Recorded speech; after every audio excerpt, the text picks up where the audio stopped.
স্বাস্থ্য বিশ্ববিদ্যালয়ের নতুন উপাচার্য হচ্ছেন মুকুল ভট্টাচার্য। এই সময়ের খবর, দীর্ঘ টানাপোড়েনের পরে পশ্চিমবঙ্গ স্বাস্থ্যবিজ্ঞান বিশ্ববিদ্যালয়ের উপাচার্য হলেন এসএসকেএমের অর্থোপেডিক বিভাগের প্রধান মুকুল ভট্টাচার্য। সুহৃতা পালকে সরিয়ে দেওয়ার পর অন্তত 6 মাস খালি ছিল স্বাস্থ্য বিশ্ববিদ্যালয়ের উপাচার্য পদ। সার্চ কমিটির সুপারিশ ও রাজ্যপাল তথা আচার্য সিবি আনন্দ বোসের সিলমোহরের পর মঙ্গলবার এ নিয়ে আদেশনামা জারি করা হয়েছে মুকুলের নামে।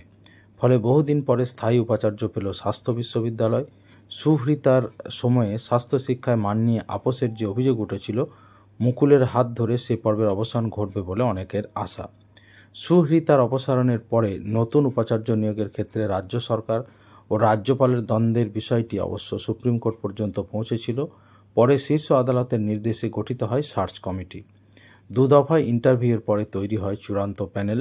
শেষ পর্যন্ত এসএসকেএমের অর্থোপেডিক্স বিভাগের প্রধান মুকুলের নামে ছাড়পত্র দেয় রাজভবন। তাকে আগামী 3 বছরের জন্য নিয়োগ করা হয়েছে, যদি না এর মধ্যে তার বয়স 65 পেরিয়ে যায়। এসএসকেএমের এই বিশিষ্ট প্রবীণ চিকিৎসক মুখ্যমন্ত্রী মমতা বন্দ্যোপাধ্যায়ের চিকিৎসায় গঠিত মেডিকেল বোর্ডেরও সদস্য ছিলেন।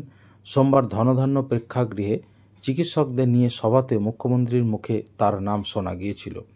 স্বাস্থ্য দপ্তর সূত্রের দাবি, সুহৃতার সময়ে প্রশ্ন ফাঁস, স্বজন পোষণের মতো অভিযোগ যাতে আর না ওঠে তা নিশ্চিত করবেন মুকুল ভট্টাচার্য।